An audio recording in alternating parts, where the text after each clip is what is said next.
চলতি মাসের 14ই মে ভারতের কলকাতার নিউটাউনে নির্মম হত্যাকাণ্ডের শিকার হন ঝিনাইদহ 4 আসনের এমপি আনোয়ার আজিম আনার।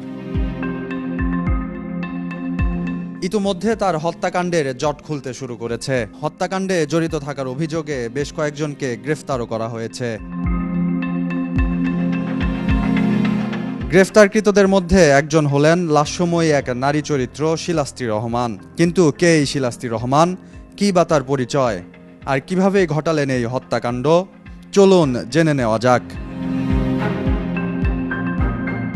কলকাতার নিউটাউনের যে ফ্ল্যাটে এমপি আনার খুন হয়েছিলেন, সেই ফ্ল্যাট মালিক সন্দীপ কুমার রায়ের বরাতে জানা যায় ফ্ল্যাটটি ভাড়া নিয়েছিলেন আমেরিকার প্রবাসী বাংলাদেশি আখতারুজ্জামান নামের এক ব্যক্তি।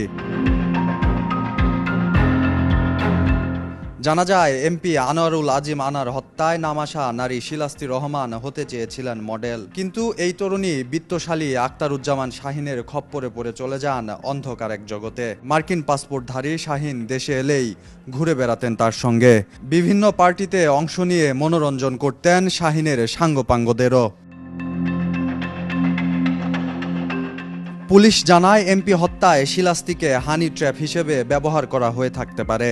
নির্দিষ্ট ব্যক্তিকে টার্গেট করে লাস্যময়ী নারীর মাধ্যমে লোভনীয় প্রস্তাব দিয়ে বিপদে ফেলাকে সাধারণ অর্থে হানি ট্র্যাপ বলা হয়। তদন্ত সংশ্লিষ্ট এক সূত্রের বরাতে জানা যায় শিলাস্তির গ্রামের বাড়ি টাঙ্গাইলের নাগরপুরে, তবে তিনি বড় হয়েছেন পুরান ঢাকায়। বিত্তশালীদের ডেরায় ছিল শিলাস্তির নিয়মিত যাতায়াত। সাধারণ পরিবারে জন্ম নিয়ে শুধুমাত্র বিত্তশালীদের মনোরঞ্জন করেই উত্তরায় কিনেছিলেন অভিজাত ফ্ল্যাট। অনুসন্ধানী সূত্র বলছে এই শিলাস্তিকে দিয়েই এমপি আনারকে কলকাতা নেওয়ার ফাঁদ পাততে পারেন খুনের মাস্টারমাইন্ড শাহিন। হয়তো ওই হানি ট্র্যাপেই পা দিয়ে নিজের জীবন দিয়েছেন এমপি আনার। মাহদি হাসান, কালের কণ্ঠ ডেস্ক।